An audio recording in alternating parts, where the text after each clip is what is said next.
Ku Sunday ennaku z'omwezi 16 omwezi ogwokubiri omwaka 2020 nkwaniza ku Omunnyo live ku Sol TV era nga waguma kisule nze ngenda okugulomboja songa Rosette Kalungi agenda kutaputa kuyita mu bubonero.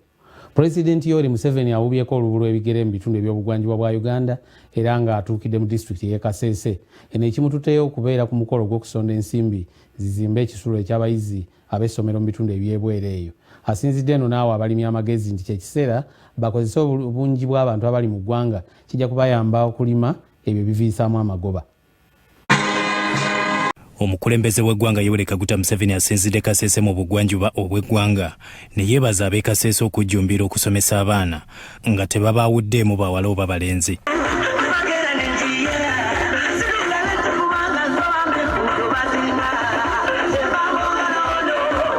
Mwami Museveni yeetabye mu kusonda ensimbi ku ssomero ebwera ery'abawala bokka erya siniya okuzimba ekisulo ky'abayizi nga lisangibwa mu Mpondwe Lubiriha Town Council. Wasiima abanyarwanda musimukire mwamanye okusoma. Ndi abanyarwanda nyoboza katake wasiima babiri mu matulu bangamuka babereragere ekisoma. Bangambira mu bwera ishomero lya secondary lirinamu abaana 10. Babremberende esukuru yebwera secondary yoja bararukumu nabo ekyo nigenda kubebaza akabasima kuija kulungana sente eryasaha erisesuje sente zokuyamba secondary school. Obungi bw'abantu w'e Kasese bano abasabye bakikozese nga beenyigira mu bulimi obuvaamu amakungula amangi okuliisa abantu bano. You need clothes, ukaita ebyambalo, you need a good house, ukaita enyumba iwene, you need to educate your children, ukaita eretende kabana, you need a good transport, ukanze mendere iwene, you need to buy some of the things in the house, ukaita ebendu birikoleshi mu nyumba. So if you elikolera eliyalisa, how will you solve the other non-stomach needs?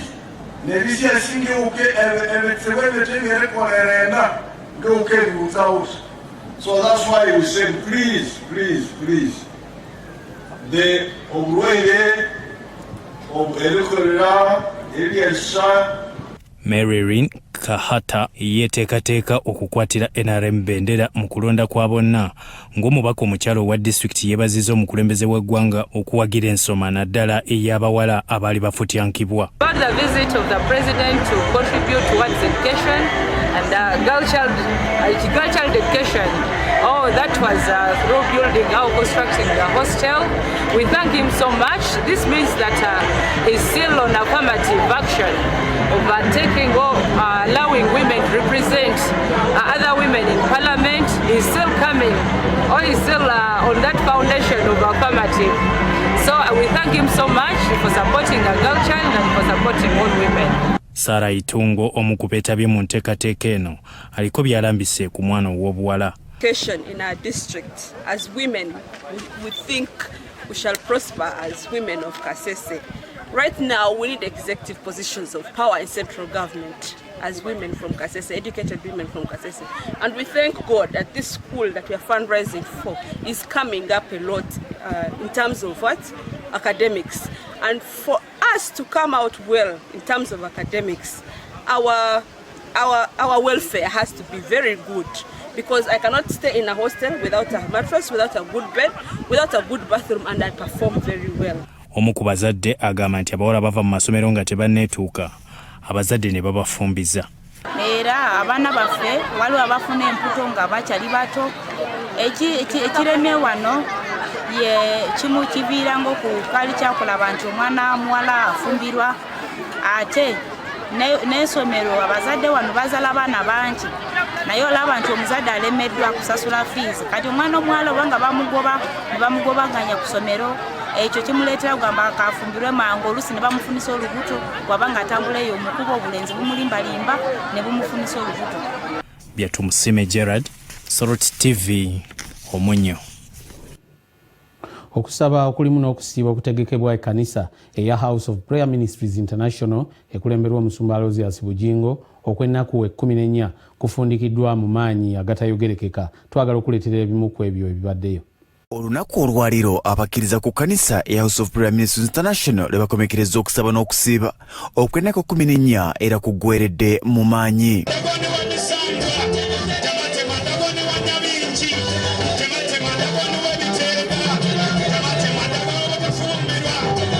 Omusumba Alozias Bugingo olutuuse ku kituuti asumuludde essaala ey'amaanyi n'asabira eggwanga omutonzi alyongera obukuumi. Togenda kuddamu kuba n'amatu ga kusumbwa gw'abadde alina amatu bwe gatyo newankubadde amannyo agaluma tegagenda kuddamu kuluma. Yingira munda weesonseeke mu Kitaffe n'Omwana n'Omwoyo Omutukuvu. Yingira munda weesonseeke mu Kitaffe n'Omwana n'Omwoyo Omutukuvu. Omusumba Bugingo asabidde bannayuganda abali mu ggwanga erya China n'abali mu mawanga amaala Katonda abakuume era gye ekirwadde eky'omutawaana ekya coronavirus n'ebirwadde ebirala. Coronavirus ezikiririre ddala tewaliwo omuntu Katonda gw'asanyukira kufa. Bayibuli yayogera mu kitabo kya Ezekiel 18:25-26. Katonda ng'abuuza nnyina essanyu lyensanyukira okufa kw'omubi. Mpulira y'abalokole abagamba nti endwadde bwe zito zikwate abasinza Setaani. Toteekeddwa basalira musango nga tubabuuliranga njiri. Oba ekyalina si balokole oba balokole naye tuteekwa okusabira bonna abalina omubiri. Kubanga Mukama Yesu yagamba nti enjiri eno ey'amazima egenda kubulwa paka ku muntu asembayo. Abantu abasiiga endwadde mu bugenderevu, abantu abasiiga endwadde abaziyiiya, endwadde gye zibadde zituuse, Katonda bafaanukula n'omuliro ayanukule n'omuliro. Sindika faya wali ebirwadde byonna. Sindika faya wali ebirwadde byonna. Mu kusaba kuno abadde okusumululwa okw'enjawulo wakati mu maanyi g'essaala ebadde ekulembeddwamu omusumba Bugingo. Ndagira emyoyo egyo egikola emputu. Katonda nga bali omunamero w'ebyamagero. Ekisawo ekiri abooluganda. Anti laba ekisabo kitambula eri abayimusiza emikono. Laba ekisabo kitambula eri abayimusiza emikono. Laba ekisabo kitambula mu linnya erya Yesu. Ebibonoobono byo bikome wano olwaleero mu linnya erya Yesu. Ebibonoobono byo bikome wano olwaleero mu linnya erya Yesu. Asabidde abakkiriza okwetula Kananland Katonda ayongere ogaziya ensawo zaabwe n'okubakuuma nga balamu. Katonda ng'akusumulanga n'agaziya ensalo akusumulula n'ebiryo. Wanika ebintu byo bonna w'oli. Va mu comfort zone weetale ku Kanani. Weetale Kanani waffe munene. Otyo tambula ng'oyita omukisa eri ebiryo. Mu kusaba kwe kumu okw'olwaleero okwetabiddwamu enkumi n'enkumi z'abakkiriza. Omusumba Alozias Bugingo aliko obubaka bw'ayanjudde gye bali nga wakusinkana ababulizi b'enjiri okuva mu bitundu by'eggwanga eby'enjawulo ku lw'omukaaga olujja. Ku lw'omukaaga ng'ennaku z'omwezi 22 ku ssaawa 4 ez'okumakya ku Kananland ku lw'omukaaga ng'ennaku z'omwezi 22 ku ssaawa 4 ez'okumakya ku Kananland. Nsaba oba oli wala nnyo oba oli kumpi tulina obusobozi bw'obanga ova wala bwe tumala okumanya nti ddala osomesa sound doctrine, oli mulokole ddala, oli mubuulizi wa njiri, olina akatuuti oba tolina, oli wa ku nguudo, oli wa mu makomera, nze eyo yonna nayitayo nga mbuulira enjiri. Tugamba nti ne bw'oba ova wala tusobola okulikoodinga n'oddayo wamwe n'obeerayo olunaku n'oba oli ku Soroti TV enjiri gye wabuulira nerabika ng'etuuse. Njagala mbategeeze kino kitegerekeke bulungi. Ab'emitwe egirimu ebiwuka baleme okubavuunulira obubi. Saagala kukola fellowship. Though it is a fellowship. Ndowooza saagala kukola association. Saagala kukola kibiina ky'abasumba. Saagala kubaako basumba b'enkulembera. Saagala kuwandiisa kibiina. Quote my words. Bwe wabangawo kyenkoze ku ebyo muŋŋambanga nti wagamba toyagala kuwandiisa kibiina nawe kubeerawo n'akabondo k'abasumba b'ofuga. Bino byonna bibadde mu kusaba okwokomekereza ennaku 14 ez'okusaba n'okusiiba ku Kanisa House of Prayer Ministries International esangibwa e Makerere Kikoni. Bikusakiddwa tumwebaze Godfrey ku lwa Salt TV Omunnyo. Omukozi wa Salt Media Frederick Sentongo Lugonvu emisomo gy'amawulire agikubye oluku mu mutwe. Waliwo akabaga akamutegekeddwa Nateeta okumpi n'ekibuga Kampala okumweyozayoza olw'obuwanguzi bw'atuuseeko. Frederick Lugonvu Sentongo asinzidde kabaga kano n'alojja gye nvuddewe abamu n'abatulukusa n'amaziga n'atuuka okubanyonyola bwe yagenda e South Sudan. Anoonyeyo wakiri Kasimbi agenda asome. Abadde Katonda ansobozesezza okutuuka wano. Ebyo bye bigambo bya Sentongo Frederick Lugonvu, omwana wa Daddy, abasajja baatuleka, owa Brain Power, amaanyi g'obwongo bw'abadde yeekulisa emisomo. Lugonvu naye abadde akeera okugenda okusoma, ng'ayongedde okukuguka mu mawulire, era okusoma kwe tekubadde kwangu. Ku mukolo guno abakozi abakola ne Lugonvu bamubeereddewo kwasa ne bakama be okuva ku Salt Media, era nnyonnyodde nti Mukama bw'ajjulula kitaawe yali nnyina ataamulekerera ne banne. Sasooka kuwulira pain Daddy nga yaakafa, kubanga mami yatugambanga nti buli kimu kiyoke. Naye lumu nali kyana kito, naye obwongo buno nga bulina bwe butambula. Mukama alina, nze ntunulira nnyo abaana bange bano balina elements ze balina. Tenda abadde ayogera wano bye boogera oluusi mbeewuunya, naye nemaliza nga nti bwentyo nange we nali mu buto. Ensimbi tazinoonyereza Uganda wokka, yawalirizibwa okuddukira mu ggwanga lya South Sudan, era kuno kwali kusiba mutima. Ne tutambula South Sudan, n'enjiga oluwarabu, lumu bankwatako, ne nfuuka Omusudani, ne nkwata ekiti ne banzijjayo buli state nga bakujjamu. Ne ngamba kef itakwesi atamam asma itarufu karamde. Ne mbagamba nakwesi, ne bangamba waraga take wenu epapula bidon ana nabagamba ana zorota Juba ana Sudan nga nkutte ekiti ne mpitawo. Njiyiza obulamu bw'ensi eno, nayita mu masasi, nayita mu kulemererwa, we nasibira, we navugira boda kamba weyo kano tugende Rumbeke, sente zitugwako, abawarabu baganye okujja tuwa sente batugamba bali Khartoum. Tumaze ennaku 3 4 wiki 2 tebanajja tuwa sente. Tulina nazituza South Juba, tulina okulinnyaka obunyonyi okutuza, tewali ntambula ya motoka. Netandika okutambula mu kabuga awo, nendaba abaana abasika chapati, nika waliyo muna Uganda nenjiga okusika chapati Juba. Kakati oyinza okuga nti asika chapati mubi, nandifudde enjala ng'omulimo weeguli. Nyina wa Lugonvu yeebazizza omusumba Bujingo olw'enjiri ezimba ekyusiza abantu nga bazibuka amaaso ne bakola. Nze najjanga ne nkubuuza nti njagala ondagirira essomero erisinga education wano mu Kampala, naye nga sirina ssente, naye nga neesiga Mukama ne ŋŋamba byonna bijja kusoboka. Njagala abaana bange basomere mu masomero amalungi yadde nga sirina ssente, naye nalabirangawo nga Mukama atemye ekkubo we litali, nga nsobodde okusasulira abaana bano school fees ne basoma era ne batuuka wano nga bwe mubalaba. Abaana bano nabasigaza bali 3 naye nga babebi nga abazzukulu bano, naye Mukama ambeereddewo era Mukama mwebaza. Pastor Aloysius Bujingo,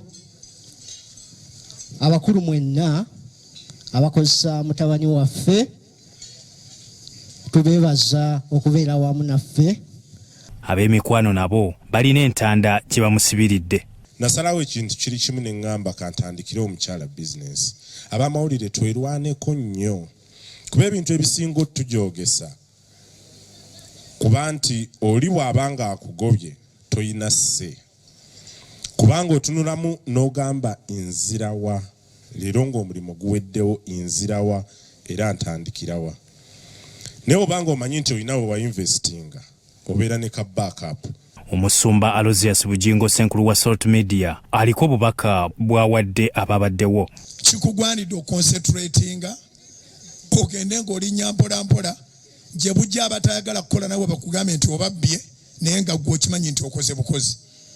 So Lugonvu, congratulations. To me, I'm so proud of you. You know that you are my son, and I can pledge that we are together and in harmony. Tugenda kubeera ffenna. Omugole w'olunaku alidde mu ndago ng'asanyusa abagenyi be.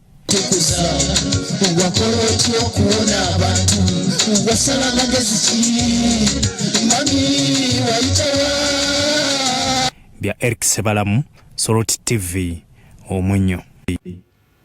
Yoga mukozi munaffe Frederick Rugomvu Ssentongo, brain power amaanyi g'obwongo. Eyo nno bwe tuvaayo tugenda butereevu ku nsonga y'enzige mu bitundu eby'obuvanjuba n'obukiiko bwa kkono bw'eggwanga. Ensonga y'enzige ewambye kumpi sabbiiti namba nga bye bigambo ebiri ku mimwa gy'abantu, bye bigambo ebiri ku b'ofiisa okuva mu gavumenti ya wakati. Bigenze okuggwako nga baminisita ne bakamisona abakola mu minisitule y'ebyobulimi, obulunzi n'obuvubi abamu babatuumye erinnya lya bazige. Kati ebirala ebikwata ku nsimbi obuwumbi 22 byogeza abantu ebikankana, ennyonyi zinywa amafuta ga kikaaki, kandi bamalala okusinga kugendala y'enzige zijja nkulu n'ebirala ebisingawo bwe bityo. Enzige zikunamizza baminisita mu gavumenti omuli ow'ebyobulimi Vincent Bamulanga Kisempijja eyakategeeza eggwanga ng'ennyonyi ezeeyambisibwa mu kufuuyira bwe zikozesa amafuta ag'enjawulo. Ate bw'otagipangisa waliwo omulala agikola ki si nyingi kugamba nazo si byangu. Ate bapayiroti bakubuukinga ababimanyi si bangi mu nsi ne bayingira ennyonyi ebigirako payiroti bayingine bakusasula buwanana. Ennyonyi ezo olw'okuba zimanu balinga zinywa amafuta gange zisigegana ez'ennyonyi zino ate zetulina era nago gange endala. Okupangisa ennyonyi 2 kitwala biliyoni mu mwezi, kitwala biliyoni 3 n'ekitundu n'okusobola. Ensonga zitandika ne kamishona mu ministry y'ebyobulimi avunaanyizibwa ku kukuuma ebirime Stephen Tibeijuka bwe yategeezezza ng'asinziira ku kisengejjero ly'amawulire mu ggwanga nti ku buwumbi 15 obuwumbi 11 babuwaayo mu Desert Locust Control Organization for East Africa obwasigalawo ne babugulamu eddagala. Dole mu erigo ku 37 kati bwokola multiplication zibeera more than around 11 billion. Ezo twasasude mu kitebe kiri ekya region ekituyamba okulaba nti emirimu gitambulira wamu mu region. Really twetegese kubanga singa twali tetutandise kwetegeka nga bukyali.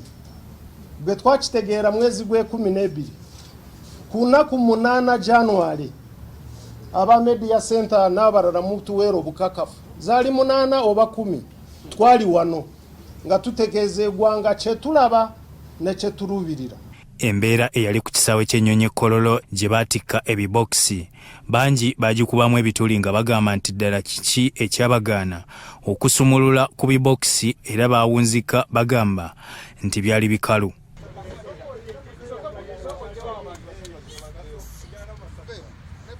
Embeera ng'ennyonyi etuuse Moroto gye bategeeza nti gye bagenda okusinziira okusaasaanya eddagala naye yaleetawo ebibuuzo gwe ssebo ne wabulawo omutuuze n'omu ajja okulaba ababaleetedde obuyambe.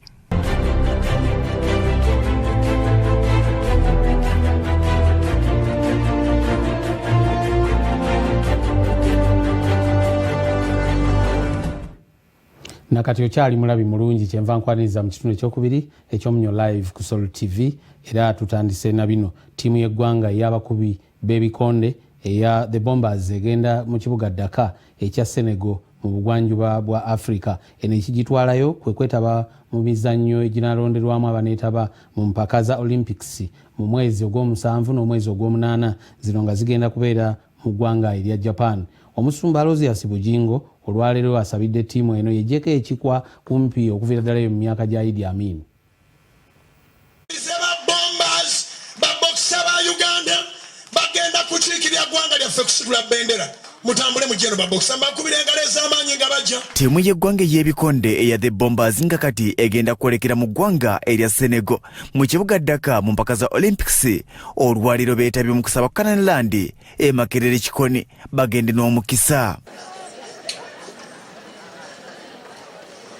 Bano nga bakulembeddwamu abatendesi baabwe bazze ku ttaka ettukuvu nga baagala abakkiriza abakulemberwamu Omusumba Alozias Bujingo babasabire basobole okuleeta obuwanguzi nga bakomawo. Manya gange nze ndi Nakalema Emily era nzanya welterweight obuzito 69 kgs. Era ngenda Senegal, so nze mbadde nzize wano ewa pasita anyongereko emikisa sobole okukomawo n'obuwanguzi buli gwekwatako mukuba agwe mu linnya lya Yesu.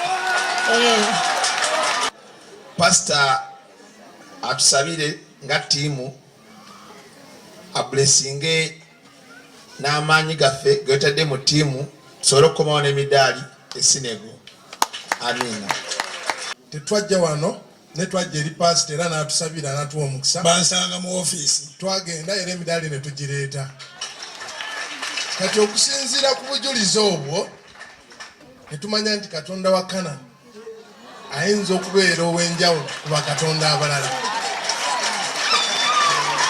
Baaniriziddwa Omusumba Bugingo n'ekibiina kyonna ekya Kananiland wakati mu ssanyu n'enduulu, era bano bakkiriza nti ddala ku ttaka ettukuvu waliwo amafuta kubanga buli lwe bajjawo badda na buwanguzi. Nyanze Mulangira Bwogi Kimera Musa, kapiteeni wa Uganda Bombers, eno ttiimu gye mulaba nga kapiteeni mumukubireko mu ngalo.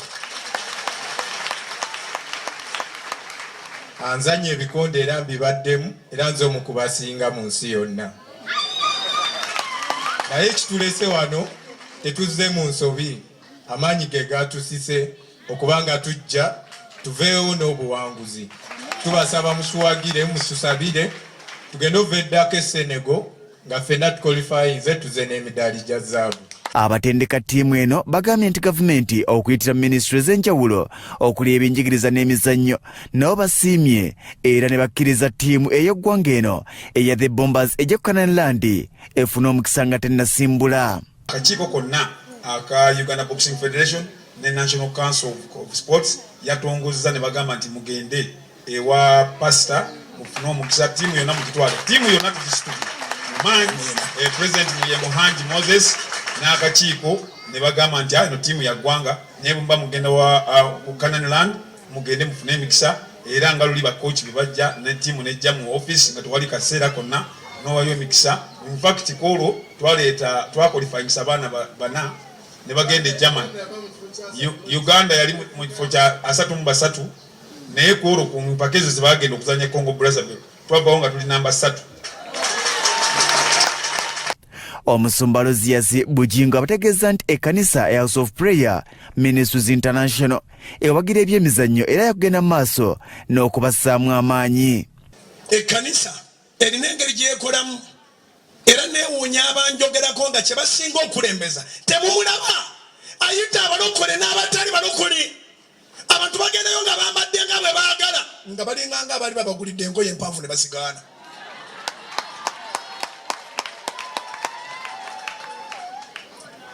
Kisinzira ku ntegeera na mulembe kigolimu naye ekkanisa ddwaliro, ekkanisa ssomero, ekkanisa workshop, ekkanisa buli omu gy'ateekwa okuddukira.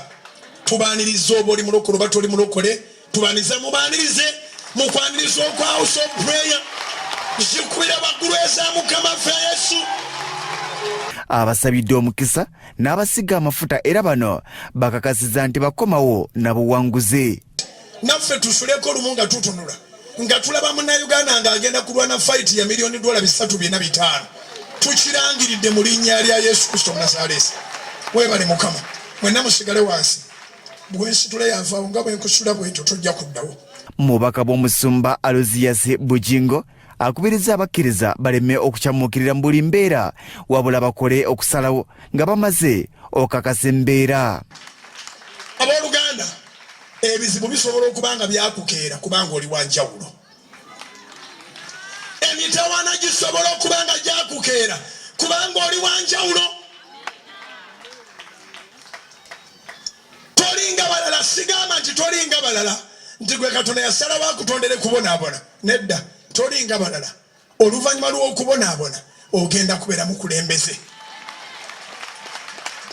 Oluvannyuma lw'okubonaabona ogenda kubeera mukulembeze. Tuli mu saavisi ya kugaziya nsalo. Eriyo abantu mbu tebagambwako. Abakusasula omusaala tolina bw'ogamba tebakugambako. Eyakuwasa tolina bw'ogamba takugambako. mukukugambako oyiga beera flexible. Bino byonna bibadde ku kkanisa House of Prayer Ministries International ewamanyiddwa nga ku Kanaland e Makerere Kikoni. Bikusakiddwa tumwebaze Godfrey ku Ssentebe TV Omunnyo. Ebiseera by'akalulu bwe biba binaatera okutuuka mwattu abantu abamu naddala bwe baba nga boolesa obuwagizi bwabwe baliko ebintu ebimu bye bakola abamu bye bayita obusolosolo ebirala nga tebijja naye nga bagamba nti baba boolesa buwagizi bwabwe. Waliwo eggombolola y'eggomba awo eri mu disitulikiti y'e Wakiso. Mwattu ssentebe wa NRM naye yakoze ekitakoleka era ng'alina gw'alowooza nti ono bw'anaaba ng'ayiseemu ayinza okubakiikirira. Kye yakoze kwe kukutama wansi n'atandika okukomba engatto ze. Embeera ey'okuwenja akalulu mu kulonda kwa 2021 yeeyongeddemu obuyiiya. Ssentebe wa NRM Egombe mu disitulikiti ey'e Wakiso bw'akombye engatto. Agenda kubessa matimba akalulu naye Patrick Mugwanya akakanya ku mavivi najjayo akatambaala n'asiimula engatto z'oyo gwe baagala okwesimbawo ku bubaka bwa paaliyamenti. Banera basazeewo obutazza buli munna movumenti atakoze kyakunnyikiza ebigendererwa ebya gavumenti wamu n'okuwagira ekyokusimba mu mugongo mu biseera ebyakamyufu. Ate ku muntu no batuyambira nnyo nti akalulu ka ku mugongo tugenda simba layini era abakulu bananza okweyogerako wano ddala abapate ab'NRM tufunye abagenda okuvuganya. Nze gyemperereza mu local government eya Wakiso district ebu masuulirwa tufuna ebintu bingi okuva ku gavumenti naye ebintu ebyo tebituuse nnyo ku bantu. Egombe babadde bakomba engatto ate Makindi abavubuka ne bavaayo okwongera okwesaggulira ssente mu biseera ebyakalulu bwe baweeza obutaddamu kukanoonya okuggyako nga basasuddwa. NRM government nze nina n'ababaka bennyinza okumentioninga ku mpewo be twakolera 2015-2016 kuba twasooka ne tugenda mu resolution. Netunyongeza akalulu ka muzeeyi nga tumwagala nga muzeeyi waffe kuba ffe abamu twazaalibwa ku myaka gye tumanyi nti muzeeyi waffe asobola okututegeera n'abaana naye akulembeza nnyo abafere basembeza mu kintu. Kiweewa Baton ssentebe w'abavubuka aba Brigade of Workers Development Association yemulugunyeza ku nsimbi eziyiika nga bo tebabakombyako. Kuba Kusasira agenza okujja Bridges of Workers yaliwo naye kye yandikoze nga y'omukulembeze nti bamutaddewo kati nga mu Makindi naddala gyali yandibadde asooka kunoonya ffe abeekozemu omulimu ne tukola obubiina nga ffe abakyala. Vincent Lijuno okuva mu yafeesi ya ssentebe wa NRM mu ggwanga banabagumizza nti ensonga zaabwe zikolwako. Tugenda ba following up this time tewali byakugamba musabuusa temuli byakulayinga lwakuba structures abamwe ziri bulungi. Bikusakiddwa kyambadde Lawrence ku Ssentebe TV Omunnyo. Gavumenti yeesibye bbiri eyagala kunnyikiza ebyobulamu okwetooloola ebitundu byonna ebya Uganda. Kyekoze kwe kuddira enteekateeka y'obujjanjabi obusookerwako egibunyise wonna mu ggwanga naddala mu bifo ebirimu obulwaliro bw'obwannannyini oluusi ng'abantu abamu gye balina okufunira obujjanjabi obusookerwako. Kamiisona w'obujjanjabi obugwa mu kiti kino mu Ministry evunaanyizibwa ku byobulamu ensonga eno yagitaddeko essira. Gavumenti eri mu nteekateeka ey'okulaba nga wassibwawo etteeka erinaayambako okulaba nga clinics zonna mu ggwanga ziba n'obusobozi obujjanjabi obusookerwako ewatali kwawula mu bwannannyini. Waliwo ebiwandiiko bye twakoze ebijja kugenda mpaka mu cabinet era approved. Waliwo n'etteeka eryayisiisa especially erya road traffic accidents nga tusaba nti buli clinic ne bwebeera private public erina okuwa first aid emergency response esooka. Dr. John Baptist Wanyanambohe, Commissioner mu Ministry evunaanyizibwa ku bujjanjabi obusookerwako yalambise bw'ati n'asiima abalina amalwaliro g'obwannannyini abayambyeko gavumenti mu byobulamu. Government supportinga clinics zino mu policy gye tuyita private public partnership for health service delivery. Minisita omubeezi ow'ebyobulambuzi mu ggwanga Godfrey Kiwanda Ssuubi yeebazizza minisita omubeezi ow'abaana n'abavubuka Florence Nakiwala Kiyingi okussa amaanyi ne mu byobulamu. Kati nsooka njagala kwebaza Oweekitiibwa Florence Nakiwala Kiyingi ne mwami Kiyingi okusalawo okuteeka ssente mu byobulamu. Ebyobulamu kikulu nnyo eri eggwanga newankubadde ng'omuntu asazeewo okukola private. Minisita Nakiwala agamba nti ebyobulamu byongedde okusibwamu amaanyi nga gavumenti ewadde omwaganya bamusiga nsimbi okuba nga batandikawo amalwaliro. Twagala okwongera okujukiza bannayuganda nti ebyobulamu byongeddwamu ny'amaanyi era gavumenti ekoze ky'amaanyi nnyo okulaba nti esikiriza bamusiga nsimbi ngaffe okusiga ensimbi mu byobulamu era wano tuyigisa medical center. Bikusakidwa Wandulu Bone ne Ssemambo Joseph, Crossroad TV, Omunnyo.